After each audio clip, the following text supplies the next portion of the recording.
Hey everyone, hope you're having a good day. My name's Andy. My channel's Finding Value. Today we're going to do our daily technical analysis update of commodities. We're going to work our way through the dollar, yields, precious metals, and the commodities and ETFs that I follow. I'm going to interject a whole bunch of my opinions along as we go. If you need any help with anything, definitely check out finding-value.com. We talk a lot about all these different sectors with the individual companies and how you can use those individual companies to play the bull market that we are in. All right, so let's dive in. Let's take a look and see what's going on today. So we got the dollar here, the DXY, relatively flat.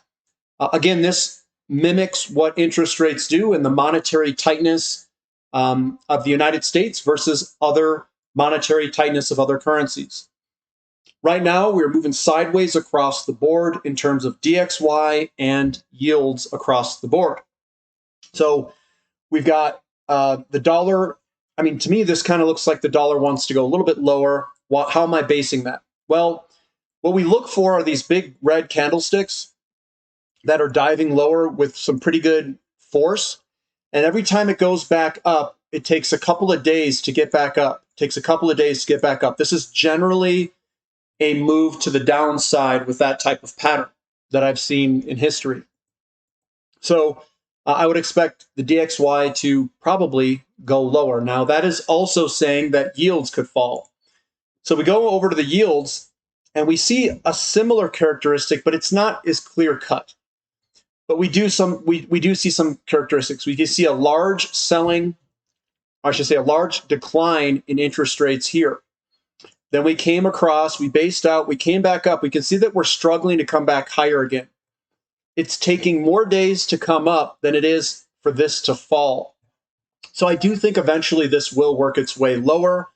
And that is what it's looking like on this 2-year yield chart. It's not as clear cut because when you start to look at the other parts of the yield curve, this is the 10-year. The 10-year doesn't look as bad as the 2-year. So we've come on up. Yeah, we've got some selling pressure here. It's pretty well balanced, even coming up here between the buyers and sellers, and we're on top of this large support level on the long term. So we're on top of this support level. So yeah, if it falls down to here, that's not really a big pullback. I mean, it's possible it does that, and the 2-year really drops to some degree, but it's not a huge crash in yields. And then the 30-year yield, that's breaking to the upside of this little consolidation period that we've got here. So it's not clear cut here which direction we're going to go because it's balanced in terms of going higher on the long end, going perhaps lower on the short end. And then the dollar looks like it may go lower. And that's all short term though. So that's what we've got for dollar and yields. And that prices assets across the board. When yields fall and the dollar falls, that generally lifts certain commodity sectors up. I would say especially the gold and silver area. But when yields are flat like this, you're going to see flat precious metals prices. And remember, they're all interlinked. All of these assets are interlinked, telling us something. The TYX-TNX ratio just firming up today. It's basically going sideways. And that's what we look like on a big long-term scale. What does this mean? Precious metals generally go up when this goes up. And then this is a yield curve inverting when it goes down. And when it inverts, oil does very well. We're in an inflationary environment, generally speaking. And when the curve uninverts, you get these large moves higher where gold just rips it. TLT, which is bond prices, slightly higher. But again, we are below this resistance line. If yields go up, we go down. If yields go down, bond prices go up. People are running into bonds, lowering those yields. So is this recessionary fear coming? Are we going to get lower yields? It very well could be in the short term. It may not be. We don't have a clear direction of all of this stuff. I don't see this clearly going up for the bond prices yet. I don't see a clear path lower, at least for the entire curve, to go down. So gold undecidedly goes sideways. This still looks good to go higher. We are sitting on top of support. Everything looks good to move higher for gold. Silver also looking good. We've broken out of this resistance line coming down across. We're sitting on top of it, and everything looks good to go higher from a weekly candlestick basis. Today it was just a small down day. There's no huge selling pressure in here. Everything looks good to continue on up until we get a reversal candlestick. Platinum, a little bit more selling pressure. This could go down a little bit further. And this is more of an inflationary metal, a little bit more sensitive to inflation. So the market has been selling this thing off a little bit harder. Could we go down a little bit more? Yes, we could. We've got that kind of larger selling pressure type move where we could go down a little bit further. XAU to gold ratio firming up today, basically just moving sideways. Again, we haven't broken out of that downtrend line that we're waiting to break out of. The CRB index down 1.4%, probably tied to oil and, well, precious metals as well, but heading a little bit lower today. That does look like we could continue lower, and maybe yields will finally get dragged down with some weakness. Recession and weakness and slowdown in the market, people generally run to bonds. And when they run to bonds, that lowers interest rates. That's the whole mechanism here. And this looks like we could go a little bit lower. We had a massive move up in the S&P 500, and we were down in the CRB, so we had a big move in the ratio here. So that is still in a downward motion. We could go all the way down to 0.786, where we've got some support level down here. So we could go even further to the downside there. GDX up a little bit. It doesn't look too bad to try to move higher here. We'll see if the buying pressure comes in, and that's across the board. GDXJ's got that same type of pattern, and so does SILJ. Little hammer candlesticks where we could try to move up. And I say could. No one knows the short term, guys. I know you're looking to me, oh, well, he got this one right or he got this one wrong. The short term is about 60% right. That's about what you get, just slightly over 50%. So 40% of the time or so, I will be wrong based off of the statistical probabilities on a lot of these patterns. But this looks good to go higher. That's my guess, to try to at least over the short term. Crude oil getting hit a little bit hard here. Every time we've come back into this area, we've gotten support. We'll see if that support holds. That's why those big wicks exist on the bottom in these few areas. And we'll see if we get a flush out move to the downside, which is possible. We could flush out down into the 50s even if it decides to go that low and what the market sentiment is. But lots of momentum to the downside in the physical commodity of crude today. Natural gas kind of holding its ground. It looks like it's trying to base out. That looks all right. XOP, yeah, you know me, not down that much compared to crude oil. Crude oil was down over 4%. XOP was barely down. It was down 1.7%. And we're still kind of creating this gigantic wedge pattern here. There is the possibility where we do come down into this $100 level. And then what it would create is an inverted shoulder, head, shoulder, where we come down to here or something like that. So that is still possible. OIH also holding together a lot better than physical crude. This still looks good to go higher. Why do I say that? Big green candlesticks, small green candles, or big green candlesticks, small red candlesticks. When we see that type of setup, that generally means that you're going to move on up to the upside. But we had large selling pressure day in the quantity itself. A strong area of the market is uranium. The Sprott Physical Uranium Trust up big today, 2.82%. We're at 1788. Let's back out and take a look at this. If we break the 1815 level, that's where our resistance is at. It's going to take a run and try to break through there. So that's looking very good for the Sprott Physical Uranium Trust. This is where money gets made, guys. If we start breaking these resistance lines, I mean, that's where things start to take off. And we're right underneath the resistance line. And remember, we could break through this forcefully. I mean, we could put a big candlestick through it, maybe do a little retest, and then move on up. So look for a forceful busting of this door down of that resistance line. It's at 1815. We want to break it, get above it, hold above it, and start moving on up. URNM is also moving up with some speed here. We close strong. It looks like a fantastic candlestick here. This to me looks like we could go higher. It looks very good. What we want to break is we want to break this $38-ish level. We want to break up there.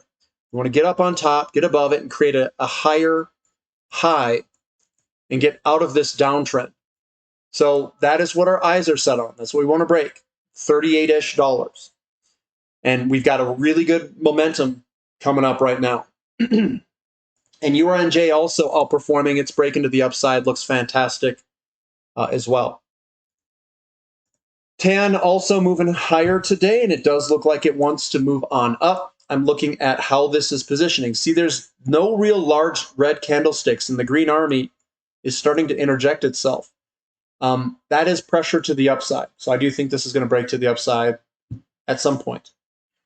COPX down a little bit, but it's not huge selling pressure. The sellers aren't really womping this thing. So, it doesn't look fantastic. It doesn't look great, but it doesn't look bad. I think we could do a little bit more bouncing, a little bit more sideways action, consolidating before we hit the turbo to the upside. Lithium's looking a lot better. We could get a break here and start moving to the upside. So that is something that you want to watch if you're interested in lithium. It's about to break to the upside here. Same with rare earth metals, right on the resistance line. Look for a large, big green candlestick breaking on up. And then we want to look to the left to see what we can break next. So that's what we've got for lithium and rare earth metals. They both look really good. Now we're waiting for a big punch through with the upside. The S&P 500, it's punching through right now. It looks fantastic to continue higher, and we are moving on up. So that looks good to put in maybe perhaps a double top or something like that. I don't know how high it's going to go, but we can watch it together. NASDAQ also moving on up. I think we're going to get weaker yields perhaps, and people are diving into what I would consider to be, it could be, a bull trap. What does that mean? A bull trap is where we peak and put in a major top based off of market fundamentals, which is the interest rates. We can get a small short-term pullback in interest rates, and this goes all the way up, creates a double top or something like that. And then we peak and then work our way down, and that will be the commodity bull market. Money's going to rotate from stocks and bonds into commodities. But in the short term, with the weakness, with potential weakness in the market, and again, I don't know exactly how long this will play out. We could get lower yields in the short term. Money flows into composite and the S&P and bonds for a period of time. It puts in that bull trap. It'll suck people in, and then it's going to extinguish them and move lower when that rolls over. It's going to roll over because interest rates are not going to go, they're not going to go lower and stay lower. They're going to go lower for a period of time, then they will go higher. And the increase in interest rates is what's going to turn this all around, and inflation in the system. It's going to be all of that. If they go and they try to print money, that money is going to be inflation whenever they try doing that, and it's going to go to commodities. That's my guess, because that's where the shortages are in the system. Emerging markets sideways, just like the dollar is basically sideways. We've got the home builders moving on up. We could move on up even further, and because that looks pretty good from a charting perspective, looks good to move on up. The green army showing up, not much red selling pressure in there. Still looks good to go higher. MU also looks good to go higher. This is your fertilizer companies and some of those agribusiness ETFs. This looks good to try to move on up until we see a reversal candlestick. But the green army showing up here, guys, that looks really good. Copper down 0.5% right underneath resistance. So it's right at resistance. We've got iron ore that's just moving sideways. I do think this is going to work its way on higher and grind its way on up eventually. It looks like it's trying to base out here. Nickel also putting in a 1.21% update. Looks good, and it's right at support. We'll see if that support holds. We've got aluminum down slightly. The companies weren't down, but this is down today. It looks like to me that we're basing out here and that we could potentially move on up eventually. We've got some good green candlestick buying pressure, small selling pressure here, coming back to the beginning point. That's something I usually see before a move on up. Baltic Dry Index up 1.44%. Looks like we're trying to put in a higher low. Let's see if we can get some momentum to the upside. Now, Baltic Dry Index and oil sometimes are linked together. They seem to move in lockstep. So oil had a rough one today, and Baltic Dry Index kind of broke that trend. Newcastle coal, again, I think we're going to base out. We're right above support. Just let it kind of base out first. We still have a lot of momentum to the downside, so let it base out. Ethereum down a little bit, right at support still looks fine, and same with Bitcoin, still looks fine, right at support. Not much to really say there, and I do think eventually it could work its way higher, as I don't see a bunch of selling pressure candlesticks just dominating here. It's kind of back and forth. So that's what I'm seeing in the markets today, guys. Uranium definitely, undoubtedly looks the best, just period. It looks very good for a big run to the upside. That is where I would be looking. That's where I would be watching. Oil's looking a little bit weak with today, that large selling pressure day. And overall, the overall markets look pretty strong. So we could see a big move here in uranium, fingers crossed. And that's kind of where I'd be looking. So if you guys like the content, thumbs up, subscribe to the channel, and we'll catch you guys later. This is Finding Value.